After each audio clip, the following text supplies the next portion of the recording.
Estamos começando mais um Desafio Profissão, um programa da equipe de orientação profissional do curso de Psicologia da PUC de São Paulo, do NASCE Orientação Vocacional em parceria com a TV PUC. Hoje conversaremos sobre o eixo temático estágio. E para isso conversaremos com a Celeste Melão, que é graduada em Direito, mestre em Filosofia de Direito, é professora do curso de Direito da PUC.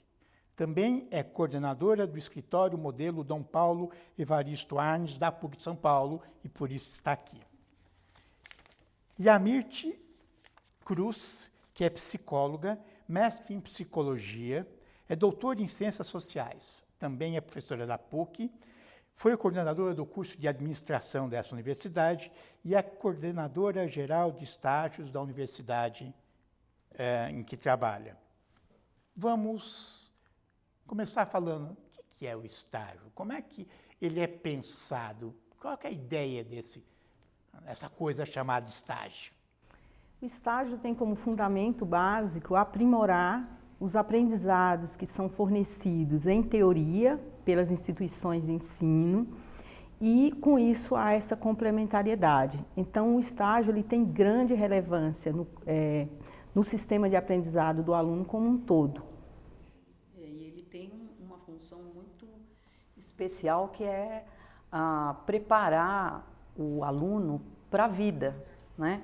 Não só a vida profissional, não só a profissional com certeza, né? Quanto claro. Mais comprometido for o espaço onde ele estagia, mais melhor ele será, né? Como profissional. Mas, no entanto, também é um aprendizado de vida, porque ali ele pode e vai ter contato com as diversas mazelas que estão aí no cotidiano, no nosso cotidiano, né? Então, essa parte também é fundamental do estágio. A meu ver, é muito fundamental, inclusive. Quer dizer, ele está pensado numa dimensão formativa dentro do processo educacional. Sim. Mas os alunos não veem assim, não é? O estágio? Não, na maior parte das vezes, o aluno vê como uma forma de inserção profissional e algum ganho, né? Então, o estágio ele tem sido distorcido em algumas ocasiões, numa grande parte das ocasiões. Entretanto, é preciso que se deixe bem claro que a função dele é da formação profissional e do preparo para a vida, como a professora bem colocou. E assim, de verdade, quando a gente pensa por que o aluno olha para o estágio com esse olhar, na verdade, o desvirtuamento vem antes, né? O problema está mais embaixo, né? Quem fornece o estágio, os espaços de estágio, numa grande maioria, não tem compromisso real com a formação profissional e humana desse cidadão, né? Desse jovem. Então, por outro lado, a necessidade de sustento é real para todos nós, claro. E para o jovem, com certeza, não está fora da realidade dele. Então, na verdade, a gente precisa conscientizar, no meu modo de ver, conscientizar cada vez mais os responsáveis por esses espaços de estágio, né?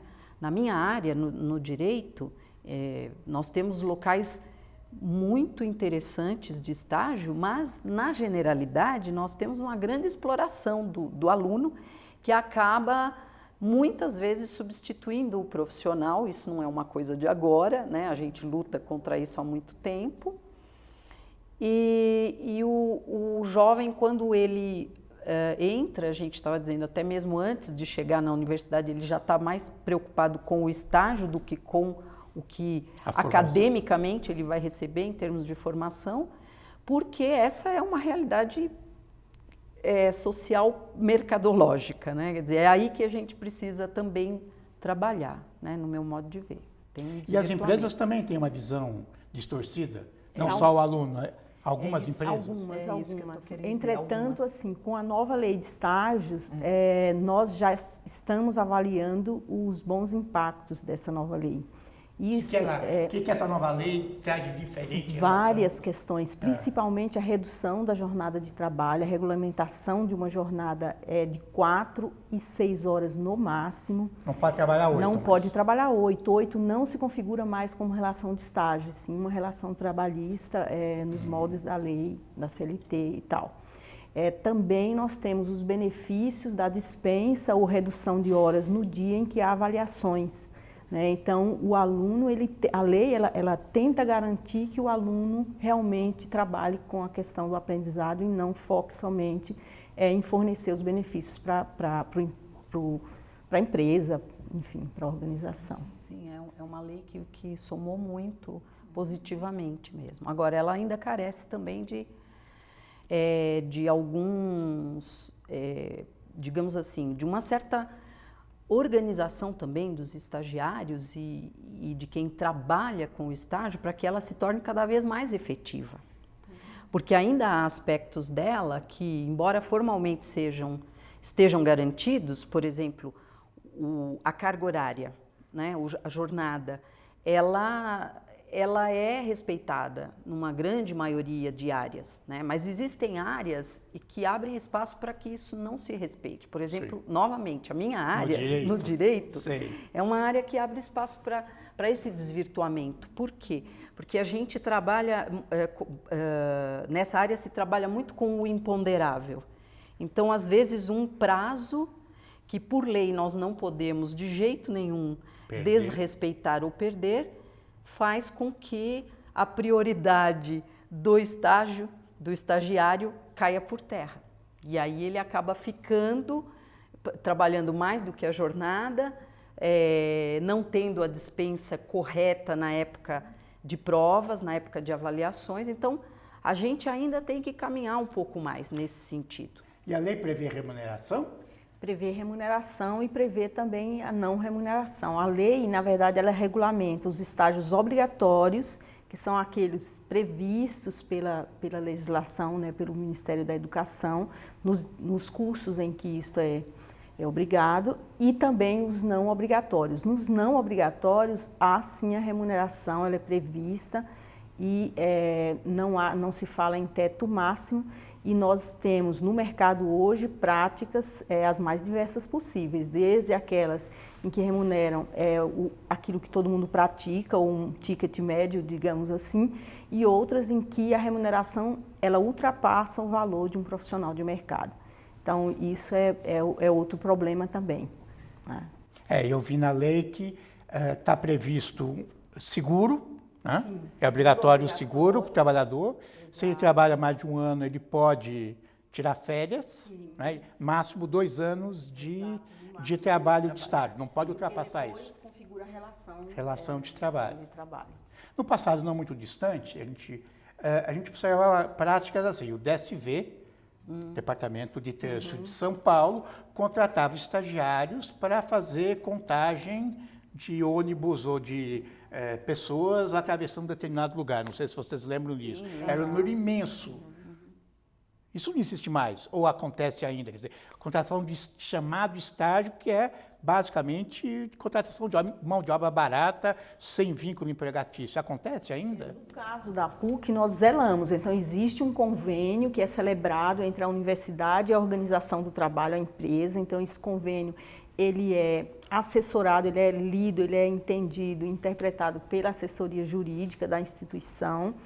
E existe um contrato de trabalho que ele de tempos em tempos, nós procuramos fazer algumas pesquisas para ver se ele está sendo cumprido. Sei. Então, há essa tentativa de fiscalizar, embora também os alunos deem feedbacks de que as empresas estão tentando explorar. Então, sempre que isso é aventado, nós corremos atrás para limparmos isso e tentarmos, de alguma forma, puxar a orelha da empresa, né? Ou então impedi-la que ela continue com os convênios conosco.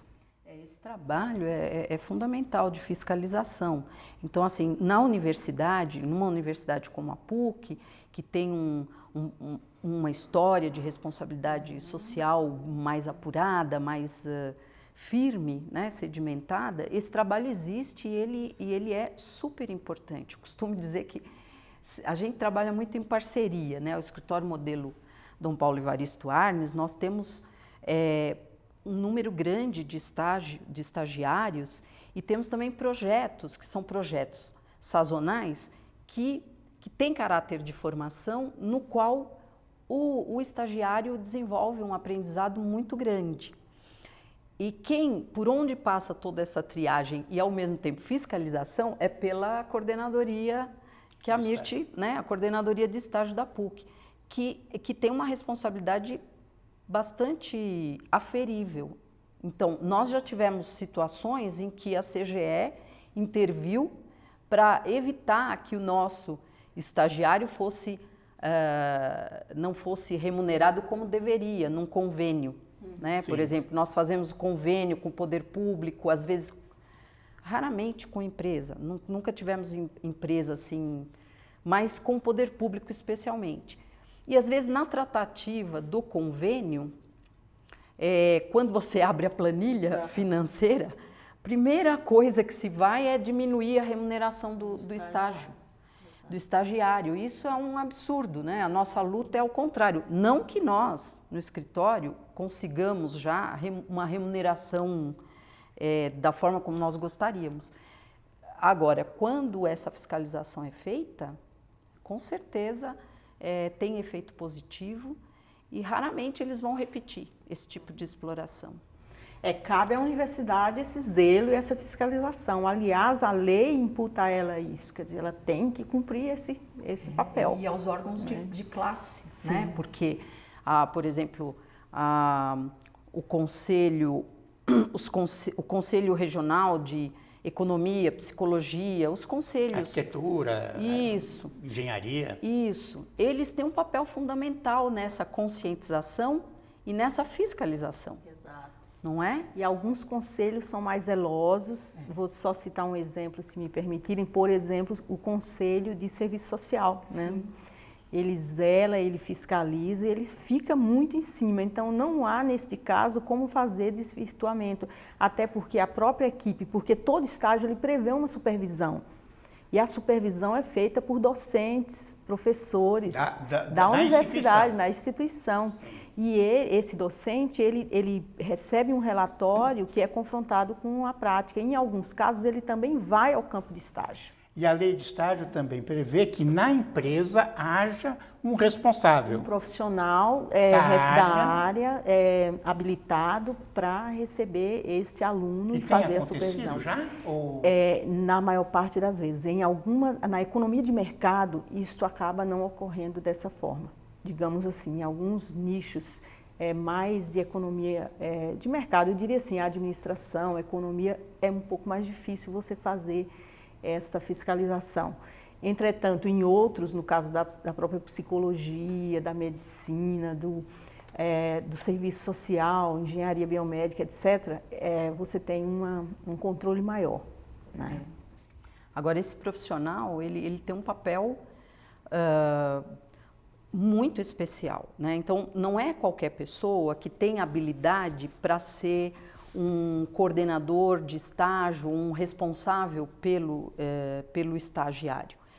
Porque esse trabalho ele tem uma natureza educativa. Claro. E não é qualquer um que tem essa habilidade. Mas a empresa investe nisso ou pega um e coloca lá e ele tem que mais uma tarefa nas suas atribuições diárias? Então, nós estamos falando de campos muito diversificados. Vamos falar agora, por exemplo, do campo da administração. O que ocorre é que muitas vezes este papel cabe a um gestor, não necessariamente preparado. Sei. E decorre daí uma série de problemas que nós tomamos conhecimento e tentamos intervir de alguma forma. Mesmo nos lugares diferenciados, positivamente diferenciados, eu não enxergo um investimento ainda na capacitação e sensibilização desse responsável, desse profissional. Quer dizer, a empresa teria que ser conscientizada do seu papel formativo. Com certeza. Né? E não só explorar a mão de obra barata, imediata. Certamente.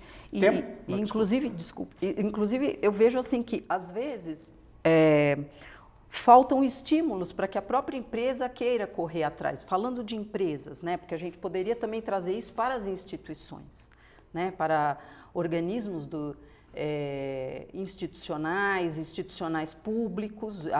Na área do direito, o estágio no setor público é muito procurado, no Ministério Público, na Defensoria Pública, e pelo volume da demanda, né, embora sejam órgãos já muito conscientizados sobre a importância do estágio, não há por parte do Estado ainda um investimento real que priorize o estagiário em determinadas situações, favoreça, portanto, a capacitação daquele profissional responsável. Então, ele faz a orientação, mas ele faz todo o resto junto. Claro, todas. Então, ainda é difícil. Nós temos recebido vários profissionais de várias profissões, claro, e um grande número deles reclamam do estágio precoce.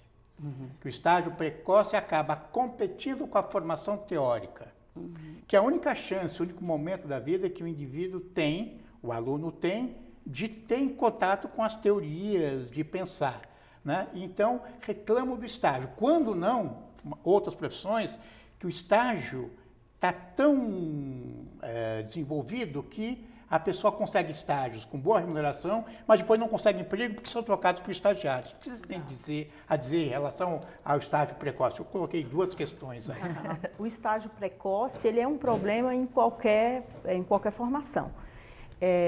Por quê? Primeiro, o aluno teria que se embasar minimamente de algum colchão, digamos assim, de teoria, para que ele possa depois usar isso na prática, nas organizações. Seria o mais lógico. Seria o mais lógico. Entretanto, não é isso que ocorre na realidade. Nós estamos falando de um país que agora fala-se em um nível de desemprego pequeno. Né? Agora, entretanto, historicamente, nós vivenciamos o desemprego estrutural que bateu a porta de todos nós. E o estágio ele vem com uma complementação de renda de boa parte dos jovens universitários brasileiros. Isto é fato. Principalmente, não é ajuda de custo, é uma forma de sobrevivência e manutenção na universidade. É bom que se diga isso, porque ele vem para cá, ele quer estudar, ele tem esse anseio. Eu dou aula nos primeiros anos, então eu conheço muito bem em relação a isso. Ele chega com o anseio de poder se dedicar à universidade, porém, ele não consegue isso plenamente, porque a realidade é muito mais cruel com relação a isso. Peguemos, por exemplo, um aluno do ProUni. Ele é inserido numa universidade como a nossa, ele tem acesso a todo tipo de educação possível, a todos os benefícios. Entretanto, para ele se manter aqui, ele tem que ter a renda. Às vezes falta-lhe a renda até para pagar a condução, para o deslocamento, o lanche, a xerox, enfim, o livro. Isso então, quando o curso não é integral. Exato. Então, são questões muito mais primárias. Nós ainda temos que trabalhar muitos anos à frente dessa lei, porque ela essa modificação foi só um início desta luta que terá que ser contínua aí, se não tomarmos cuidado, realmente vir essa segunda parte da pergunta que você falou, ou seja, quando ele sai, ele se torna um desempregado. Porque o mercado, ele acolhe muito bem o estagiário, ele põe tapete vermelho. Você não tem noção de, por exemplo, a quantidade de empresas que nos procuram diariamente, querendo o nosso alunado. Agora, quando ele se forma, o que acontece? Ao invés do tapete vermelho, ele recebe uma porta na cara.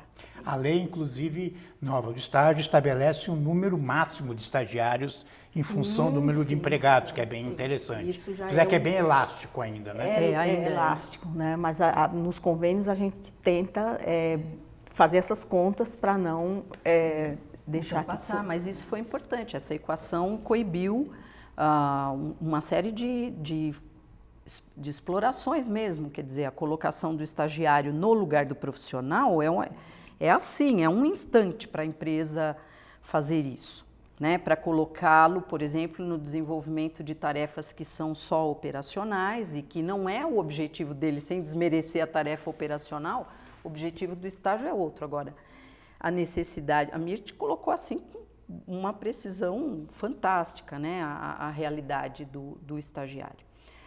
Agora, existe uma questão que é o tipo de estágio que ele vai receber, se realmente for conectado e realizar a responsabilidade da formação, aí eu defendo que não há problema que ele inicie o estágio, não precocemente, mas mais cedo, desde que o estágio seja formativo e diferenciado.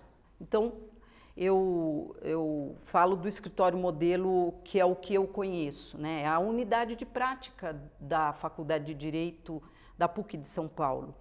Mas não é uma prática geral, é uma prática formativa voltada para o trabalho que a gente chama de jurídico social ou sócio-jurídico. Sim. É um lugar que tem um compromisso prioritário com a formação, não que a gente não tenha que se aprimorar o tempo todo e que hoje você tem um estágio perfeito lá. Não, a gente precisa ainda aprimorar, mas é o estágio diferenciado sob esse aspecto. Ao mesmo tempo em que o aluno chega e vai ter contato com as demandas sociais e com a população, porque é um estágio voltado para... Nós lá desenvolvemos assessoria jurídico popular, é o trabalho jurídico voltado para a população vulnerável, dita, que não pode pagar, dita carente. Exatamente, que não tem acesso à justiça de uma forma facilitada. Em todas as áreas, penal, comercial... Não, nós temos ainda uma redução de áreas porque não temos estruturalmente condições de abrir para todas as áreas. Trabalhamos na área do direito de família, trabalhamos especialmente na área do direito à cidade, então é o direito à moradia, e no eixo disso todos os direitos, né? Direito à saúde, direito à educação, direito ao lazer, à cultura. Temos contato muito grande com a questão da violência doméstica e trabalhamos nessa, e temos residualmente direito penal. Então nós temos um contato com o que é o mais cotidiano, né, da população da vida. Então o espaço diferenciado e comprometido de estágio pode também e deve complementar de fato a parte teórica. É que isso não ocorre na prática. E esse é o problema. Então o estágio precoce ele acontece pelas questões de subsistência, como a Mirth colocou muito bem, mas por outro lado, também ele vai atrapalhar no aprendizado acadêmico, porque normalmente o estágio é num lugar que não tem nenhuma preocupação e compromisso com o acadêmico. É melhor um aluno... Hoje a gente observa muitas faculdades que têm empresa júnior, né? Que é um lugar de exercício profissional, de experimentação de exercício profissional. Escritórios que prestam serviços, que também têm essa função de oferecer um espaço formativo. É melhor ir fazer um estágio desse tipo ou pegar um estágio numa empresa privada ou pública que cotidianamente faz um trabalho? O que seria melhor? O que a gente aconselharia ao aluno? Sim, veja bem, se ele estiver no início do curso, eu aconselho as empresas júniores, em qualquer uma delas, a de publicidade, administração, etc. Entretanto, conforme ele for avançando no seu curso, há necessidade de que ele tenha vínculo com a prática real, porque ele não pode sair da universidade sem conhecer a realidade. Isto fará com que ele tenha dificuldades imensas na vida profissional dele. O estágio tem sim esse aporte formativo, então nós acreditamos nele e acreditamos também que se ele for, ele tem que ser bem operacional e bem interessante também no sentido assim dos mecanismos de fiscalização e todo o restante precisam funcionar, né? Mas assim, ele tem sua função. O obrigatório ou não obrigatório? Então, vou falar do obrigatório e não obrigatório. Sim. Existem cursos que, para que a pessoa se forme, obrigam o estágio. E outros cursos não, é isso? Outros cursos não. Embora, porque o que regulamenta, você tem as normativas para cada uma das profissões e você tem os projetos pedagógicos dos cursos. Esses projetos pedagógicos dispõem sobre o que cada estágio, a quantidade de horas, qual é o objetivo, qual é o tipo de formação, qual é o tipo de agente do mercado que poderá suprir esse tipo de profissional, etc. Então, nos obrigatórios, normalmente o aluno não recebe qualquer qualquer adicional financeiro, ajuda de custo, salário, etc. Não recebe nada. E também cumpre sua função, que é a formação prática. Então, esse estágio ele é importante tanto quanto aquele em que ele faz e recebe algo em troca. O estágio é um aspecto importante da formação, que o estagiário também tem que estar atento, ele precisa conhecer a lei, né? E também precisa estar atento e cobrar que ele cumpra a função prevista em lei. Sem dúvida. A consciência, quanto mais o jovem tiver consciência, não só da lei, porque ela é realmente importante, ela é um diferencial. Né? Na nossa época, quando eu era estudante, a luta a favor de melhorias para o estágio era uma constante. Hoje é uma constante, sim, porém já com balizas melhores, né?